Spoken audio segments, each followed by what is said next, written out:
Hi, I'm Rob Kinley. I'm a research scientist, and my specialty is ruminant animals, like cattle and sheep, and the main focus is on methane reduction from the livestock industry. Globally, there's a major issue around enteric methane emissions. That's methane that's emitted from cattle and sheep during their digestive process. And it's a major contributor to global greenhouse gas accumulation, which in effect pushes climate change. From that problem, we went looking for a solution. In this case, we came upon a seaweed that dramatically reduces the methane emissions during the digestive process in the cattle. That amazing discovery happened right here in the labs in Townsville. It was in a series of testing a whole set of seaweeds that we were screening from Australia. When I first saw that there was no emissions from those digestive processes, it was shocking.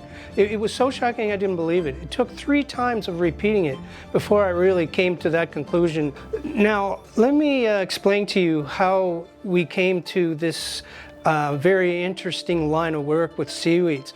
It stems back from a very forward-thinking farmer in East Coast Canada. He had noticed over a period of time while giving the seaweed to his animals that those that were getting the seaweed that rolled up on the beach near his paddocks actually had better reproductive success, rip-roaring heats he called them, better milk production. They were more friendly cows, but they also had less time on mastitis, which was indicating a nice little immune response from the seaweed. So he came and asked us, would we do some research to show that it was safe for animals? So of course we agreed to do that, and because I could, I tested to see if there was any effect on methane emissions when you're feeding seaweed to cattle. And sure enough, there was a relatively significant, about 20% reduction in methane emissions. Now, that's a really big number for those days. And hey, that was my light bulb moment.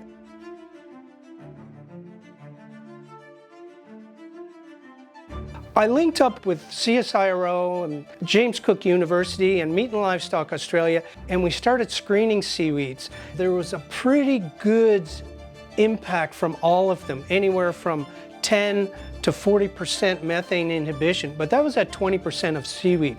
So that's a very high dose level and is not economically feasible, and it's also not likely that animals are going to want to consistently eat that much seaweed.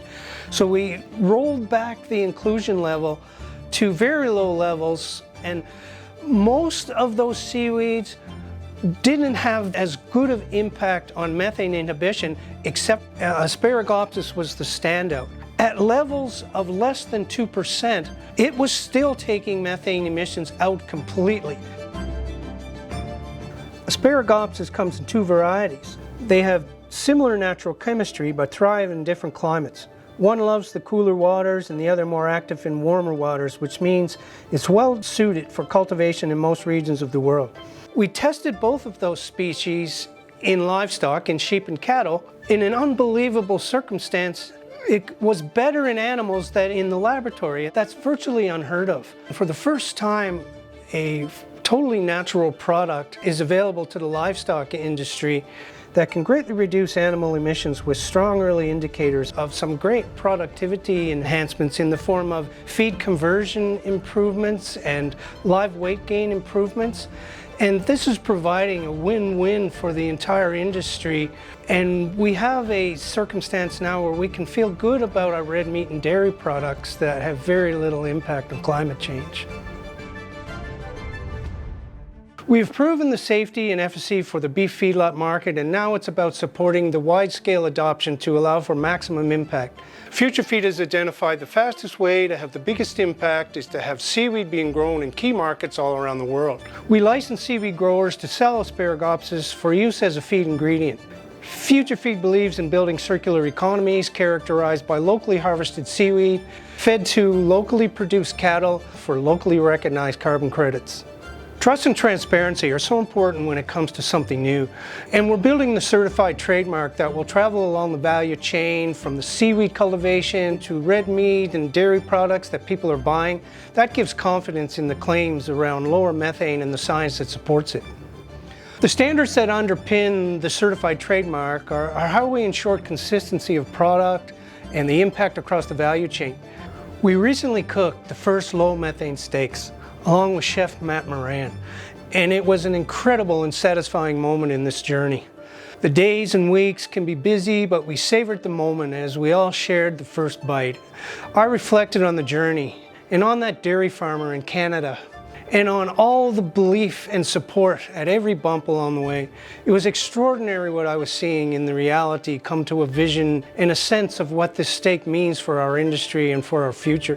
That's perhaps the most rewarding part of commercializing a new technology, the progression from an idea, a test of concept, to proof of concept, through rigorous science and then to something you can smell and taste. And the feeling is life-changing. I look forward to you being part of this journey and to see many more steaks on plates in Australia and around the world that are certified by FutureFeed.